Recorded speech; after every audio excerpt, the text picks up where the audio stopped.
Hello students, good morning everyone. So as we have done with some chapters, here we have the night. The spirit of the dog appealed to him in a dream and said, cut down the pine tree over my grave and make from it a mortar for your rice pastry and a meal for your bean sauce.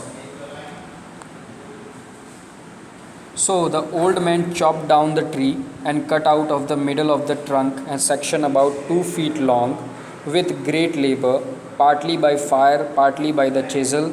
He scraped out a hollow place as big as a small bowl. He then made a long handle hammer of wood, such as it used for pounding rice. When New Year's time drew near, he wishes to make some rice pastry. When the rice was all boiled, Granny put it into the mortar. The old man lifted his hammer to pound the mass into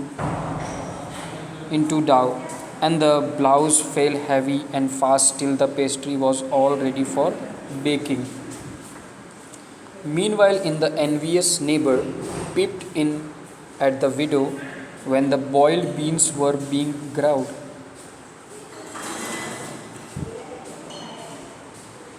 Good me, cried the old hag, as she saw each dripping of sauce turning into yellow gold.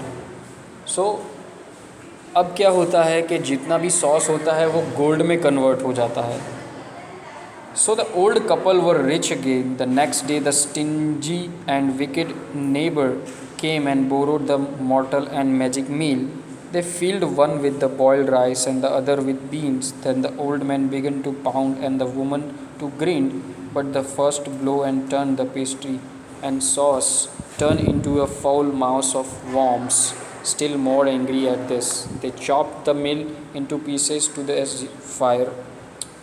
So students, what happened after that? When those neighbor come here, they do the same thing, but that was not the things with them.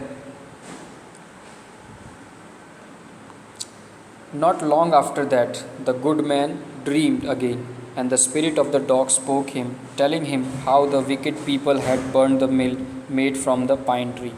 तो pine tree से जो मिल बनाई गई थी उसमें फिर से वो लोगों ने उसे कैसे दफना दिया, कैसे उसको तोड़ दिया, कैसे उसके टुकड़े कर दिए, ये सब चीज़ें ज़्यादा इम्पोर्टेंट हैं. The old man अवोक and went eight one to the wicked neighbor's house, where he find the miserable old pair sitting at the edge of their square fireplace, in the middle of the floor, smoking and spinning. From time to time they warmed their hands and feet with the blaze from some beats of the mill, while behind them lay a pile of the broken pieces. The good old man humbly asked for the ashes. Through though the convinced couple turned up their noses at him and scolded him as if he were as a thief, they let him fill the basket with the ashes. On coming home, the old man took his wife into the garden. It being winter, their favorite cherry tree was bare. He sprinkled a pinch of ashes on it, and lo, it sprouted blossom until it became a cloud of pink blossom which perfumed the air. The news of this filled the village, and everyone ran out to see the wonder.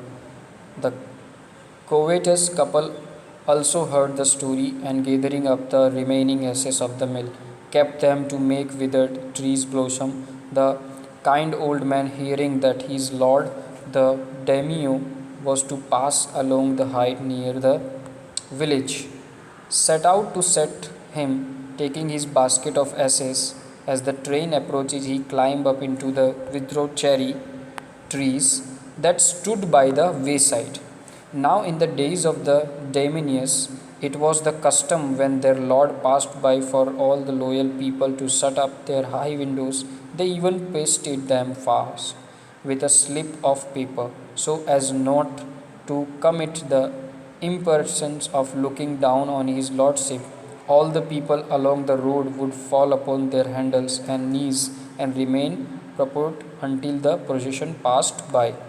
So students, as I have discussed this whole thing in your previous